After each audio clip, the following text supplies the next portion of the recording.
από τότε που ανακαλύφθηκε ο άνθρωπος, που η οικονομία και η ψυχολογία έχουν άμεση σχέση. Δηλαδή τα λεφτά δημιουργούν ψυχολογία στους ανθρώπους και το αντίθετο. Και η ψυχολογία δημιουργεί λεφτά. Τα παραδείγματα είναι πολλά. Μιλάνε, ας πούμε, για την ψυχολογία του χρηματιστηρίου. Και οι μεγάλες οικονομικές κρίσεις υπαγορεύτηκαν από μια ομαδική ψυχολογία που έφτασε στα όρια της ομαδικής παράκρουσης. Παράκρουση θα ξέρετε τι είναι, όταν κάποιος παίζει ένα όργανο και δεν κάνει την νότα, την κάνει στραβά.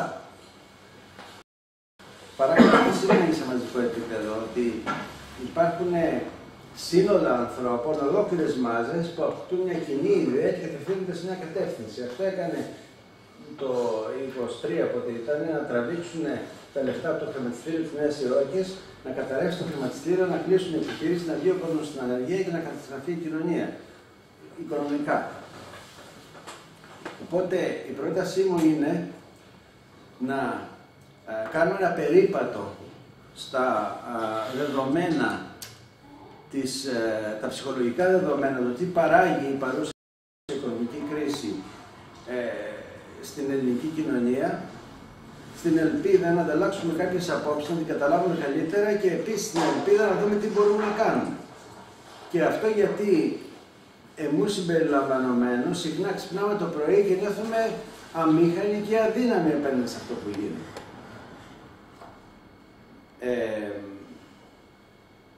Ναι. Τώρα, να δούμε δύο πράγματα. Πώς λειτουργεί καταρχήν ψυχολογικά το χρήμα και περίπου τι είναι το χρήμα ψυχολογικά για τους ανθρώπους, το οποίο να πω αμέσως ότι το χρήμα είναι συνδεδεμένο με την έννοια της ισόρευσης και είναι συνδεδεμένο και με την έννοια των συναισθημάτων. Συχνά άνθρωποι που είναι τσιγκούνιδες στα λεφτά είναι τσιγκούνιδες και στα συναισθήματα. Συχνά χρηματική διάσταση αποκτούν τα συναισθήματά μας. Λέμε τον αγαπώ, θα του πάρω ένα πολύ ακριβό δώρο, θα του κάνω ένα καλό δώρο. Ή αν δείτε, ας πούμε, και παραδοσιακά στους γάμους, πώς κάνουν τα χρυσαφικά, πώς κάνουν το ένα, πώς κάνουν το άλλο, πώς κατανέμονται οι κληρονομιές και που συχνά οι κληρονομιές στις οικογένειες ακολουθούν τα δώρα που δίνονται, ας πούμε, στα μικρά παιδιά που δίνουν τα καλά ρούχα και μετά τους δίνουν και το μεγάλο οικόπεδο κλπ. Να πω επίσης ότι ήδη εδώ και 40 περίπου χρόνια και παραπάνω από το 70, το χρήμα είναι χαρτί. Έχει πάψει να αντιστοιχεί σε χρυσό. Γιατί το λέω αυτό το πράγμα? Δεν θέλω να κάνω κανένας είδους λογιστική ανάλυση του χρήματος ή οικονομιστική ανάλυση του χρήματος, γιατί δεν είμαι και ειδικός. Όμως, μέχρι το 70, ένα συγκεκριμένο προϊόν αντιστοιχούσε σε ένα χαρτί και το χαρτί αυτό είχε μια αντιστοιχία σε χρυσό στην τράπεζα του κράτους το οποίο την εξέδιδε. Πρώτη η Αμερική και μετά ακολουθήθηκε από όλες τις χώρες του κόσμου εξέδωσαν αυτό που λέμε fiat money, τα οποία fiat money αντιστοιχούν στις γενικές οικονομικές δυνατότητες μιας χώρας και όχι σε πόσο χρυσό έχει μέσα. Αυτό στην πράξη τι σημαίνει? Σημαίνει ότι μια χώρα ανάλογα με τη διαισθητικότητα που έχει στην παγκόσμια οικονομία, με το συνολικό ΑΕΠ που έχει, με τις πολιτικές διασυνδέσεις, με την πολιτική και στρατιωτική ισχύ, μπορεί να τυπώνει και περισσότερα χρήματα και αυτά τα χρήματα έχουν αξία. Ας πούμε, οι Αμερικάνοι κόβουν δέντρα και βγάζουν δολάρια. Και τα δολάρια αυτά τα παίρνω εγώ, ταξιδεύω, αγοράζω, πουλάω, αυτά μετά τα χαρτιά γίνονται προϊόντα. Αυτό το πράγμα έχει πολύ σοβαρές επιπτώσεις. Γιατί? Γιατί το χρήμα από μέσον γίνεται σκοπός. Δηλαδή, Αν ερωτηθούμε όλοι μας τι είναι τα λεφτά, θα πούμε τα λεφτά είναι επειδή δεν μπορώ να κουβαλάω ένα σακί, επειδή παραγωστάρι δεν μπορώ να κουβαλάω ένα σακί στάρι, να πω πάρτο και δώσα μου 10 αυγά, δεν γίνεται πρακτικά αυτό το πράγμα, τότε το στάρι το βγάζω σε λεφτά, όμως αυτό το πράγμα έπαψε να υπάρχει. Το αποτέλεσμα ποιο ήταν? Ότι το χρήμα πάβει από το 70, είχε πάψει και νωρίτερα βέβαια, να αντιπροσωπεύει προϊόντα και υπηρεσίες και αντιπροσωπεύει ισχύ. Αντιπροσωπεύει ψυχολογία, αντιπροσωπεύει μούρη αν θέλετε, αντιπροσωπεύει εξουσία. Εγώ δεν έχω προϊόντα ή χρυσό, έχω όμως εξουσία και ισχύ, άρα μπορώ να τυπώσω τόσα δισεκατομμύρια δολάρια. Αν η Ελλάδα ήταν και υπήρξε ισχυρή Ελλάδα παρεμπιπτόντως λίγο πριν μπει στο ευρώ, χρηματικά, οικονομικά, θα μπορούσε να τυπώνει περισσότερα χιλιάρικα. Το χιλιάρικο είχε γίνει νόμισμα των Βαλκανίων λίγο πριν μπούμε και έρθει το ευρώ στην ελληνική αυτή και πήγε στην Αλβανία και ξόδευες, ας πούμε, συγκεκριμένα τα χιλιάρικα ούτε καν τα αλλάζανε στην τράπεζα με αλβανικά λεφτά, σε διώχναν. Λέει πήγαινε κύριε να ψωνίσεις με δραχμές, άσε μας, δεν σου δίνουμε δινάριο που έχουμε εμείς. Τώρα, τι δημιουργεί στους μεμονωμένους ανθρώπους η απόκτηση των χρημάτων. Θεωρητικά εγώ δεν θα πρέπει να ενδιαφέρομαι καθόλου για τα λεφτά που έχω στη τσέπη μου. Και θα πρέπει να λέω ότι για να ζήσω πρέπει να παράγω τόσο στάρι, ας πούμε, παράδειγμα του σταριού, γιατί μου χρειάζονται τόσα αυγά και τόσο λάδι και τόσο θέλει η ΔΕΗ, και το χρήμα όσο και να έχω θα τα πάρω, θα τα δώσω κλπ. Δεν είναι αυτό όμως, δεν σημαίνει αυτό το πράγμα. Μέσα από αυτή τη διαδικασία το χρήμα απέκτησε μια ψυχολογική ισχύ σε αυτόν που τα κατέχει. Ακριβώς επειδή πια δεν είναι ένα συγκεκριμένο ανταλλακτικό προϊόν ότι με αυτά τα λεφτά παίρνω μόνο αυτό το προϊόν, αλλά μπορώ να πάρω και τούτο και εκείνο και τ' άλλο και τ' άλλο και τ' άλλο και τ' άλλο, άρχισε το χρήμα να υποκαθιστά υπηρεσίες, συμπεριφορές.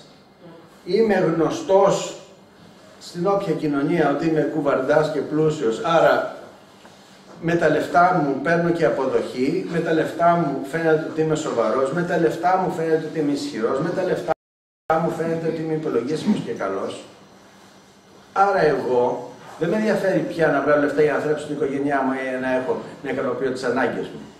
Με ενδιαφέρει να συσσωρεύω λεφτά για να αποκτώ αυτή την αυτοεκτίμηση, αυτή την αποδοχή, αυτή την ισχύ, αυτή την εξουσία, αυτή την επιρροή απέναντι στον κόσμο. Αυτό το πράγμα μου δημιουργεί μια παντοδυναμική συμπεριφορά. Όσο πιο πολλά έχω, τόσο πιο πολλά θέλω, διότι δημιουργώ μια φαντασίωση ότι μέσω των χρημάτων μπορεί να γίνω παντοδύναμος. Και έτσι εξηγείται η συσσόρευση και η τάση συσσόρευση των χρημάτων που όλοι έχουμε σε μικρότερο ή σε μεγαλύτερο βαθμό, αλλά υπάρχουν και συγκεκριμένοι άνθρωποι που ψυχολογικά είναι κολλημένοι με το χρήμα, που ασχολούνται με το πώς θα μαζέψουν όλο πιο πολλά λεφτά. Στα σημερινά χρηματοπιστωτικά δεδομένα, δηλαδή αυτή η διαδικασία μέχρι εκεί που η δουλειά μου, η εξυπνάδα της δουλειάς μου, η ιδιαιτερότητα των υπηρεσιών που παρέχουν τόσα ή παραπάνω χρήματα, υπήρχε μια σχετική αναλογία ανάμεσα στη δουλειά που κάνω, την ποιότητα της δουλειάς αυτή. Φερρυπίν είμαι πολύ μεγαλοχειρούργος, ας πούμε, κάνω πολύ special εγχειρήσεις και τις πληρώνω πολύ ακριβά. Από ένα σημείο και μετά και με τη διαδικασία του χρηματιστηρίου, εγώ λέω, κοίτα να δεις, είναι ηλίθιοι άλλοι που κάθονται και δουλεύουν. Εγώ είμαι ξύπνιος, κάθομαι με το τηλέφωνο, αγοράζω, πουλάω μετοχές, δημιουργώ φούσκες και βγάζω λεφτά. Έτσι. Αυτό αυξάνει ακόμη περισσότερο την φαντασίωση παντοδυναμίας που έχω και μπερδεύει ακόμα περισσότερο και στην ουσία καταστρέφει το χρήμα σαν αντιπρόσωπο προϊόντων και υπηρεσιών και κατά προέκταση καταστρέφει τα ίδια τα προϊόντα, καταστρέφει τις ίδιες τις υπηρεσίες. Αποτέλεσμα, κλείνουν νοσοκομεία, παράγονται προϊόντα τα οποία μετά πηγαίνουν στη χωματερή. τα ροδάκινα που πηγαίνουν κατά τόνους στη βωματερή, τα πορτοκάλια που πηγαίνουν τώρα για να κρατηθούν οι τιμές, σημαίνει ότι χάνουν την αξία τους ακριβώς επειδή δεν μπορούν να εκπροσωπηθούν. Και δεν μπορούν να εκπροσωπηθούν ακριβώς επειδή υπάρχουν διαδικασίες συσσόρευσης. Αλλιώς θα μπορούσαν να διανεμηθούν χωρίς τον φόβο μην πέσουν οι τιμές κλπ. Αυτό το πράγμα στην ψυχιατρική το λέμε σχιζοφρένεια. Εντάξει. Δηλαδή, αν εγώ σας πω ότι αυτό το πράγμα δεν είναι μπουκάλι αλλά είναι ροδάκινο, θα πείτε είναι τρελός. Έτσι και εγώ αν πω ότι ξέρεις δουλέψαμε ένα χρόνο, τόσοι εργάτες, επί τόσες υπηρεσίες, είναι τόσα λοιπάσματα και τόσο πετρέλαιο και τόσα ανταλλακτικά για τρακτέρ και τελικά βγάλαμε 10.000 τόνους ροδάκινα και τώρα θα πάνε στη χωματερή για να μην χάσει την αξία του το χαρτί, και αυτό το πράγμα είναι σχιζοφρενικό. Αυτό το πράγμα τελικά, ενώ στην αρχή φαίνεται ότι όλοι κερδίζουν και οι επιχειρηματίες κερδίζουν, αλλά βγαίνουν και κάποια χρήματα για το λαό. Και όσο αυτή η διαδικασία πηγαίνει προς τα πάνω και έχουμε μια σχετική οικονομική ανάπτυξη, και όντως είχαμε, ας πούμε, όπως θυμάμαι εγώ με την ηλικία που έχω, την δεκαετία του 60, που είχαμε όλο περισσότερα προϊόντα, παίρναμε ψυγεία, παίρναμε κομπιούτερ, παίρναμε πλυντήρια πιάτων, παίρναμε απορριπαντικά, παίρναμε. Λέμε, τι ωραία, όλα τα πράγματα αυξάνουν το πλούτος, μοιράζεται στον κόσμο σε μικρότερο βαθμό, αλλά μοιράζεται. Όταν όμως αυτό το πράγμα πιάνει τα βάνη και αρχίζει να στομώνει, τότε φαίνεται ότι το χαρτί αντιπροσωπεύει με σχιζοφρενικό τρόπο τα προϊόντα και τις υπηρεσίες. Υπάρχει χαρτί αλλά δεν υπάρχουν υπηρεσίες. Και λείπουν τα φάρμακα, και κλείνουν τα νοσοκομεία, και συγχωνεύονται τα σχολεία. Και δεν υπάρχει πετρέλαιο για να κινηθούν τα λεωφορεία του κτέλ. Γιατί σκάει η φούσκα. Μα η φούσκα έχει από κάτω μία συμπεριφορά. Δεν είναι καθαρά λογιστικό μέγεθος, όπως θέλουν να μας λένε και θέλουν να πιστεύουν.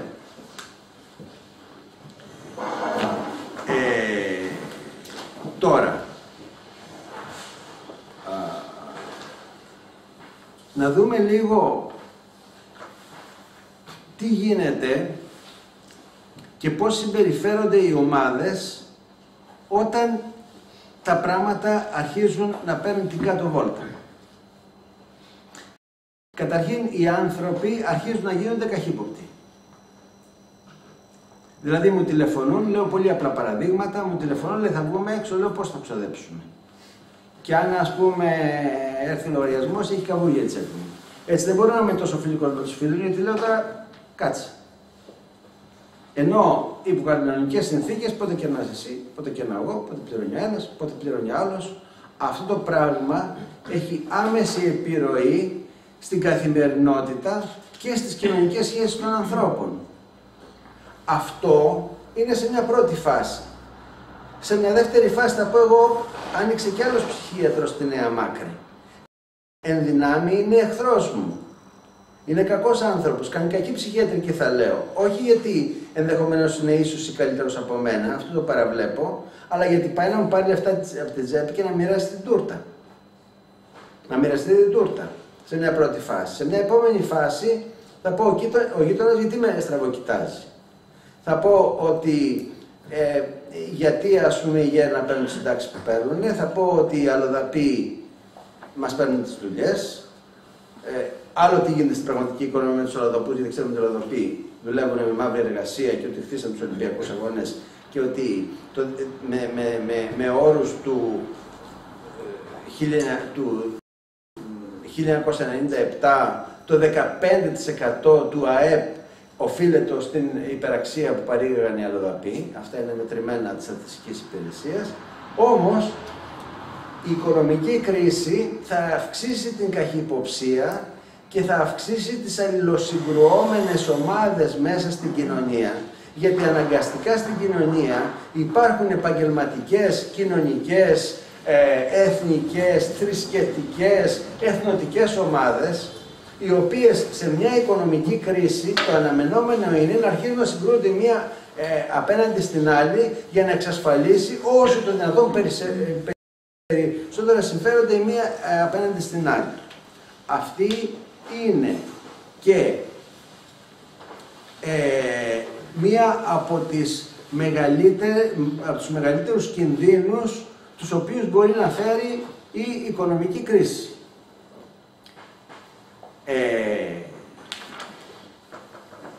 Τι κάνει μια κοινωνία όταν βρίσκεται απέναντι σε αυτή την κατάσταση? Τα παραδείγματα από την ιστορία είναι διάφορα και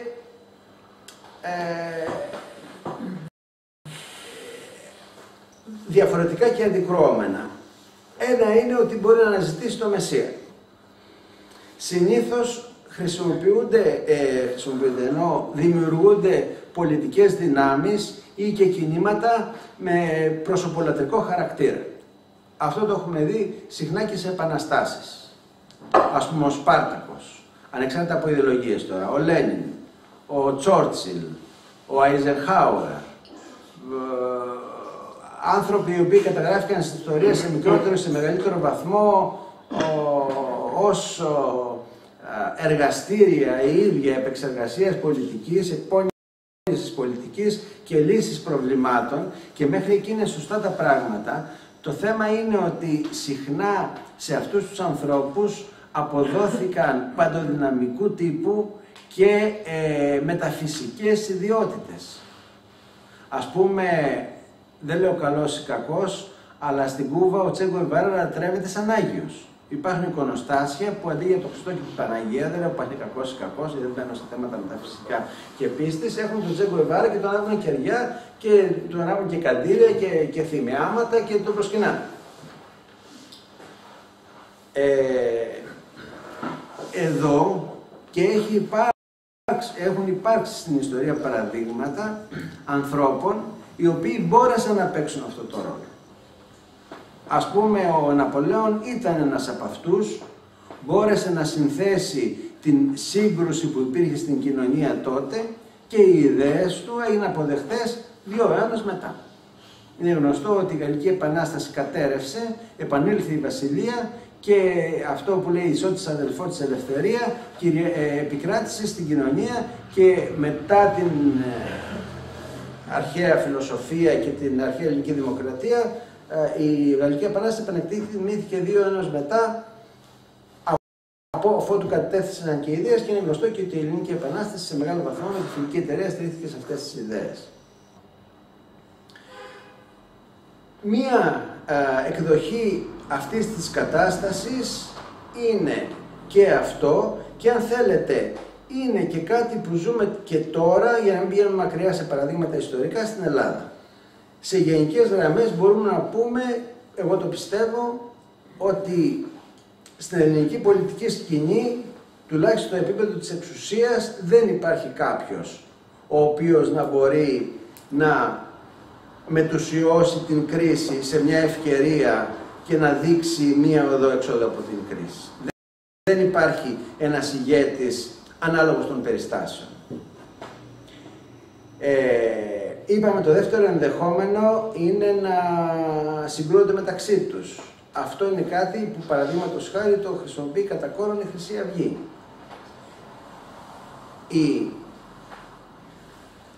Η ραγδαία άνοδος της Χρυσής Αυγής, την οποία την έχω στο μυαλό μου με αποτρόπια συναισθήματα εννοείται, για να μην παρεξηγούμε, δεν πώς θα παρεξηγηθώ, είναι η εκμετάλλευση ακριβώς του θυμού του κόσμου και της φυσικής τάσης που έχουν οι ομάδες σε περίοδους κρίσης να βλέπουν τα πράγματα άσπρο-μαύρο. Δηλαδή, όσο οι άνθρωποι δεν πεινάνε, δεν έχουν δυσκολία, βγάζουν τα λεφτά τους, βλέπουν απέναντι του τον μετανάστη, βλέπουν τον ηλικιωμένο, βλέπουν ξέρω εγώ τι, τον σκυζοφρενή, τον ένα τον άλλο, λένε δεν πειράζει, ας πούμε, εντάξει, άνθρωπος είναι κι αυτός. Όταν όμως τα πράγματα στενεύουν, σκληραίνουν, λένε αυτός ο γέρος τώρα πόσο θα ζήσει, ας πούμε, δεν μας αφήνει να πάρουμε κι εμείς κάτι από τη σύνταξή του, εγώ που έχω παιδιά, ας πούμε, και δυσκολεύομαι. Αυτό δυστυχώς είναι μια διαδικασία η οποία φέρνει πίσω τον πολιτισμό του ανθρώπου. Διότι η πορεία του πολιτισμού ήταν από την αγέλη, η οποία χωρίς νόμο, χωρίς θεσμούς, χωρίς δημοκρατία εννοείται, κατατρώγει την άλλη αγέλη για να της φάει, να της πάρει τη δουλειά, τα προστοζήν, το κυνήγι, τα ζώα που έχουν σκοτώσει κλπ.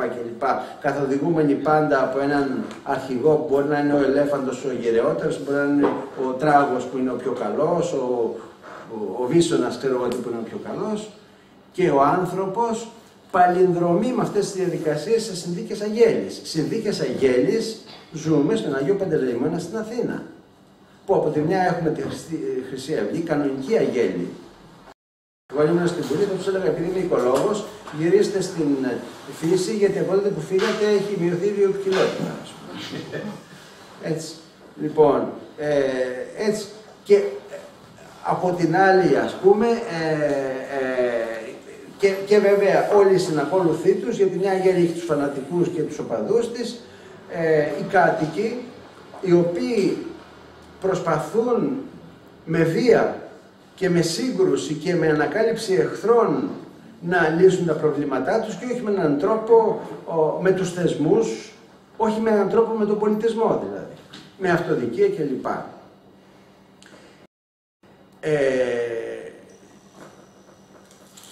Άλλες εκδόσεις μπορεί ο κόσμος, και στην Ελλάδα ελπίζω να το ζήσουμε αυτό, να οδηγηθεί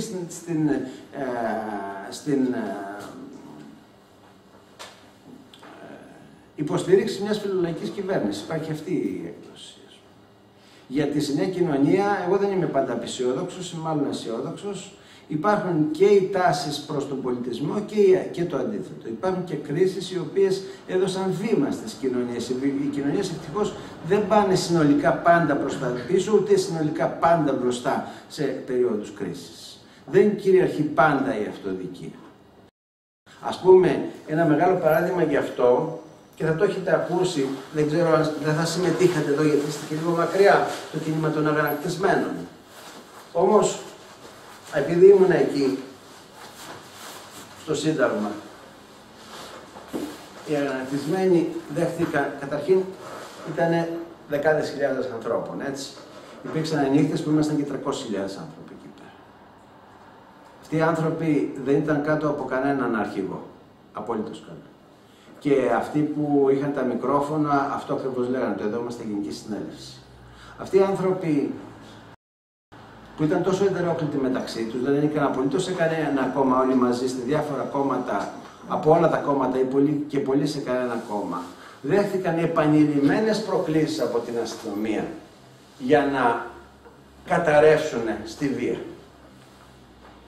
Απρόκλητες επιθέσεις, βροχή δακρυγόνων, δεν απαντήσανε ποτέ.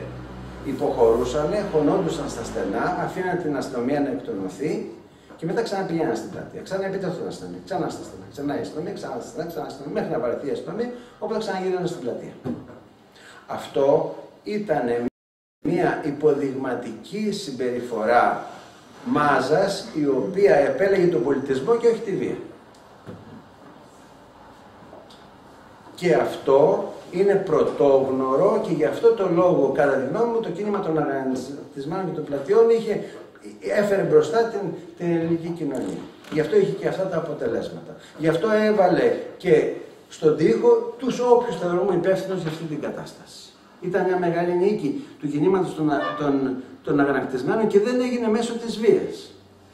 Και είναι εντυπωσιακό γιατί όταν μαζεύεται ο κόσμος, όταν μαζικοποιείται, τότε είναι πολύ πιο εύκολο να κυριαρχήσει το εύκολο σύνθημα απάνω τους. Και πολύ πιο εύκολο να ποτιστεί με βία όλο αυτό το πράγμα. Ένα άλλο ενδεχόμενο είναι αυτό που λέμε σύνδρομο της Στοκχόλμης. Και αυτό το έχουμε ζήσει στην ελληνική κοινωνία σε άλλα κοινωνικά στρώματα. Τι είναι αυτό? Αν εγώ τελώ υποεχμαλωσία, αν εγώ έχω ένα βασανιστή, αν είναι χούντα και με έχουν συλλάβει εμένα ή μια ομάδα ανθρώπων, τότε αυτοί οι άνθρωποι μπορεί να αρχίσουν να λένε, ρε παιδί μου, να έχουμε χούντα, αλλά αυτός ο αστυνομικός μου έφερε και καφέ, μου δώσε και τσιγάρο, δεν είναι και τόσο κακός άνθρωπος. Αυτό γιατί το κάνει? Το κάνω γιατί φοβάμαι ότι μπορεί να με σκοτώσει, μπορεί να με εξαφανίσει. Πίσω από τη βία υπάρχει πάντα το άγχος της εξαφάνισης. Της εξαφάνισης που είναι όχι σε ένα επίπεδο πρακτικό ότι θα με μαχαιρώσει, θα με πυροβολήσει, όσο και ανεπιχούντας γινόντουσαν και εικονικές εκτελέσεις. Στέλνω στον τοίχο και μετά κανένα μπλοκάρε το όπλο. Αλλά ότι εφόσον είμαι σε ένα χώρο χωρίς δικαιώματα καθόλου, τότε μπορεί να εξαφανιστώ. Τότε καλύτερα είναι να κάνω μια συμμαχία με τον βασανιστή μου, να κάνω μια συμμαχία με τον διώκτη μου, με αυτόν που με έχει συλλάβει αδίκως. Και αυτή η διαδικασία είναι μια ασυνείδητη διαδικασία και παρατηρείται σε περιπτώσεις απαγωγής. Πάνε μετά, κάνουν ανακρίσεις οι αστυνομικοί και λένε «Μα δεν είναι και τόσο κακός άνθρωπος». Μου τότε τα Χριστούγεννα έφερε και πίτα και κόψαμε, σβήσαμε και κεράκια στη γιορτή μου. Έτσι. Αυτή η διαδικασία προσπαθήθηκε να εγκαθιδρυθεί στην ελληνική κοινωνία. Και αυτό γίνεται μέσω του φόβου και του εκβιασμού. Το παράδειγμα που σας έφερα σχετικά με την αιχμαλωσία είναι ένα ακραίο παράδειγμα. Αλλά εδώ είχαμε συνολικά μια αιχμάλωτη κοινωνία που τους λέγανε, κοίταξε να δεις, βλέπεις στην Αργεντινή, τι κάνουν στην Αργεντινή, σφάζονται. Σπάνε τα σούπερ μάρκετ, μοιράζουν τα αγαθά από μέσα και μετά τους πυροβολεί η αστυνομία και είχαν 300 νεκρούς. Αν λοιπόν δεν θες να δεις αυτά τα πράγματα, τότε μην μιλάς γιατί ο μισθός σου από 600 γίνεται 300, γιατί θα τα χάσεις όλα. Οπότε υπήρξαν και πολλοί άνθρωποι και αυτό φάνηκε κυρίως η ταύτιση με τον επιτιθέμενο, τι λέμε, στις πρώτες δημοτικές εκλογές, όπου ο κόσμος λέει, κάτσε ρε παιδί μου, και αυτός για να τα λέει κάτι θα ξέρει, η κατάσταση είναι δύσκολη, φοβάμαι, άστο ναι, θα μας έρθουν τα λεφτά από την Ευρωπαϊκή Ένωση, η Μέρκελ ας πούμε θα λυγίσει, δεν είναι τόσο κακή γυναίκα. Έτσι. Αυτό πιστεύω από το ελληνικό μπλοκ εξουσίας, εννοούμενο κάποια στρώματα κυβερνητικά, μέσα μαζικής ενημέρωσης, διεθνές χρηματοπιστωτικό κεφάλαιο, το Spiegel, παραδείγματος χάρη, η Bild, ο Economist. Ξέρετε, όπως και εμείς εδώ μέσα τα λέμε και γνωριζόμαστε και είμαστε Νάκης, χάρηκα πάρα πολύ, αντίστοιχο ταραβέρι κάνουν και σε διάφορα επίπεδα. Διάφορες κυβερνήσεις, διάφοροι υπουργοί, διάφορα μομουέ. Έφνης, είδαμε την Τρέμια, ας πούμε, να πάει στον Ολάντ και να λέει «Γεια σας». Και μας έλεγε ο Ολάντ να ψηφίσουμε. Κοντζάμε πρόεδρος της Γαλλικής Δημοκρατίας, ας πούμε. Που αν το έκανε ο Παπούλιας αυτό το πράγμα, του λέει «Τι κάνεις εκεί πέρα». Εννοείται ότι άλλο να είσαι ο Παπούλιας, άλλο να είσαι ο Ολάντ, άλλο να είσαι η Μέρκελ, άλλο να είσαι ο Πούτιν, άλλο να είσαι ο Κινέζος πρόεδρος. Έτσι. Λοιπόν, ο πρόεδρος της Γαλλικής Δημοκρατίας να κάνει προεκλογική προπαγάνδα είναι κάτι ανήκουστο και δείχνει πόσο μάλλον αυτά τα μαζώματα από τις διάφορες κλίκες εξουσίας, κατάσταση η οποία είναι εξαιρετικά ρευστή και που τη βλέπουμε τώρα με τα τελευταία γεγονότα. Δηλαδή, κάθε βράδυ που ανοίγουμε την τηλεόραση βλέπουμε και μια διαφορετική συμμαχία ανάμεσα στον Γιούγκερ, στον Ομπάμα, στην Λαγκάρτ, στην Μέρκελ, στον Σόιμπλε, στον ένα στον άλλο.